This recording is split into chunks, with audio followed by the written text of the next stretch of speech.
হযরত জাবের রাদিয়াল্লাহু আনহু হইতে বর্ণিত আছে যে নবী করিম সাল্লাল্লাহু আলাইহি সাল্লাম ইরশাদ করিয়াছেন, এলেম দুই প্রকার, এক ওই এলেম যাহা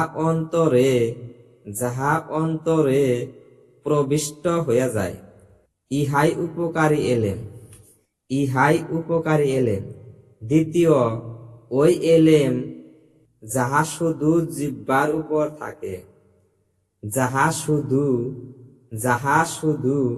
জিহ্বার উপর থাকে, অর্থাৎ আমল ও ইখলাস হইতে খালি